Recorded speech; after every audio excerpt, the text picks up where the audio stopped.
Hello, ICW fans. I am longtime independent wrestling fan and administrator of the ICW message board, Robert Lottie. One night only was one wild night at the Elks Lodge on Queens Boulevard. The show opens up with ICW promoter Jack Sabbath and Danny DeMonto in a wheelchair coming out, and Danny announces to the crowd that he may never wrestle again after being injured. He was looking forward to his scheduled opponent, the franchise Shane Douglas, who I guess, I don't know if that was a dream match for Danny, or someone he always wanted to wrestle. Douglas eventually comes out, and he talked about the Elks Lodge right next door where ECW used to run in, and Douglas was about to go after Danny, but out comes Kyle the Beast, and that was pretty much setting the table for who Douglas was going to have to wrestle later in the show. The action kicked off with the all-around best Xavier defeating Indigo Child, also known as Deranged, in a very good hot opening matchup. Next matchup, we saw Earl Cooter come out for a three-way match, and Cooter took the microphone saying, he's going to go by the name Brian Cass or Brian Cash now. And it was a three-way match which saw Blade Villac. I do apologize if I got that wrong. I knew him as Blade Michaels in the past. He defeated Brian and ECW Tag Champion Little Guido. Up next, we saw tag team action as the Sicilian Slammer Fabio and Kano defeated the Super Savages, Monte and Caveman. Next, in a chaotic three-way matchup, we saw Trevor Lee take on Bulldozer Matt Tremont and Notorious 187 Homicide. During the matchup, Kevin Sullivan, who was doing an appearance early before the show started, he was in the crowd and he went after Tremont, and they brawled to the back, and Homicide eventually puts away Trevor Lee with an Ace Crusher to get the 3 count, and Trevor Lee's representation, Matthew Ryan Shapiro Esquire, is livid at Trevor for losing, and I forgot what he did to him. Trevor wanted to do a number on Shapiro, but out came E.A. James and the New York Wrecking Crew, and they mentioned, and Shapiro mentioned about they are known as the Trust, and that they're going to get Trevor Lee at the next House of Glory show on October 21st. After all that chaos, they went to intermission, which seemed long. Next up, we had the Last Man Standing match, as we saw Monster Mac defeat the Greek god Papa Don. Up next, we had Bad Boy Joey Janela take on Sabu, and during the matchup, a representative from the New York State Athletic Commission says, "Stop the match, no chairs allowed," and eventually this guy comes up to the apron, and Sabu's arguing with him, and Janela low blows Sabu, and Janela high fives the representative of the New York State Athletic Commission, and then the guy left, and the match continued, and Sabu eventually pins Janela to get the victory. Next was a 4-way tag team matchup, and we saw EYFBO, Mike Drastic and Angel Ortiz, defeat the Dirty Rotten Scoundrels, Notorious Inc., Devin Moore and Drew Blood, and Heaven and Hell, the Grim Reaper and Azrael. After the match ended, EC Negro from the Scoundrels took the microphone and saying, to Casey Blade, "If this is your last match, I was honored, and I don't know if this means Casey Blade will not be wrestling anymore or what the deal is for the time being." Then, in the main event, Kyle the Beast defeated the franchise Shane Douglas in a very good matchup. Kyle the Beast is definitely going to be something to reckon with, and hopefully more promoters will take notice and book this man. He can really go in that ring. Now it's on for our personal notes.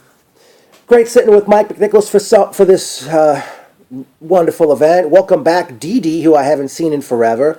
Great seeing Christian, Stella, Jasmine Tejada, Jeff, Michael Licata, who had that bag of Doritos.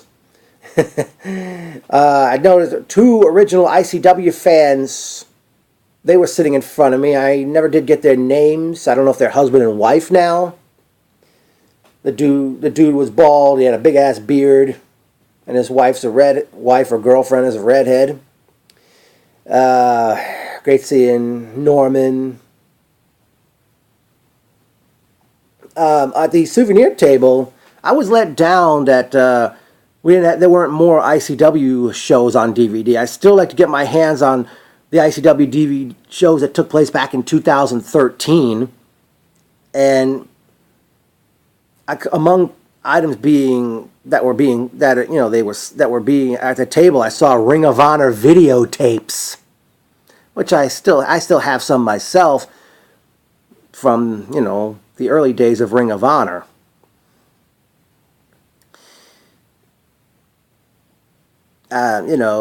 Turned out we had a great crowd for this event, and let's see what else I can remember for you. But yeah, there were some memorable quotes. French fries! Some fans behind me referring to Shane Douglas instead of calling him the franchise. Robert Lottie! The Boulevard Bullies. Just as the show was early in the show, I can't remember when. There was this one fan dressed up with green face paint and a green wig, and everybody was on his case saying green guy sucks and all this other stuff they were saying to him. I mean, I don't know what he didn't. I guess someone new to indie wrestling, and obviously a WWE lover.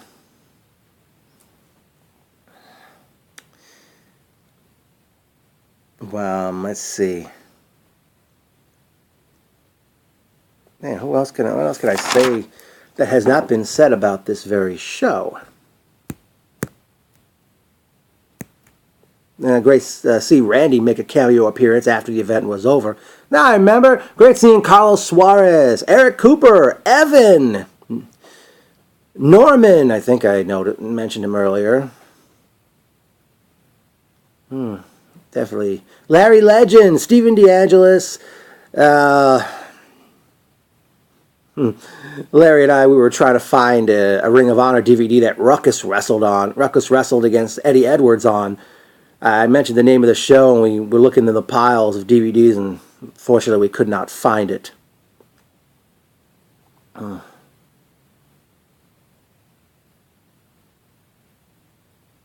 didn't see Harry Slash in the building. I don't know if he helped put this show together or how this all came about.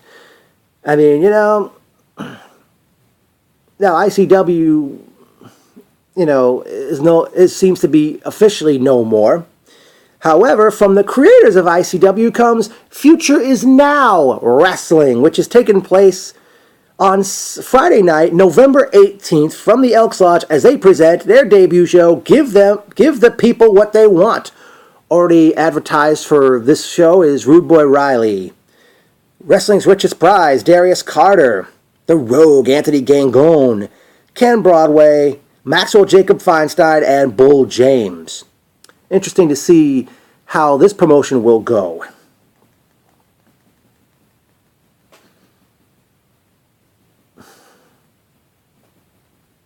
I will say this, if Danny DeMonto is unable to wrestle again, I think he would be tremendous, behind the scenes and making the magic happen. If he's like a writer or a booker behind the scenes for any promotion, whichever it may be.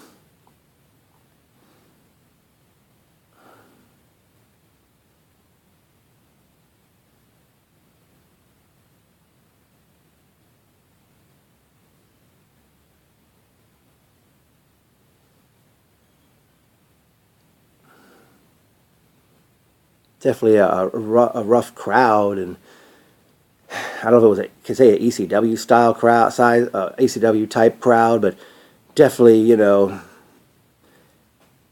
just hope some of these fans, they come to Future Is Now Wrestling and maybe do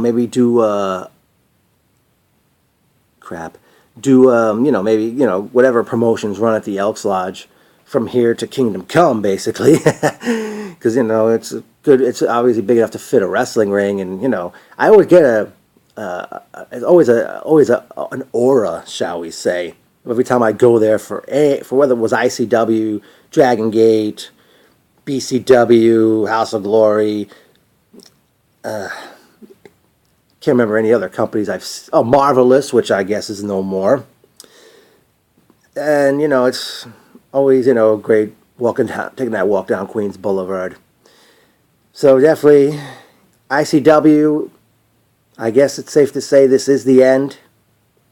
This is one promotion I will never forget due to the fact it was the very first independent company that I supported. And it will be missed. And I do have to say, man, the promotion may not run another show again, but I truly believe the aura of ICW is just like Ozzy Osbourne, not going away.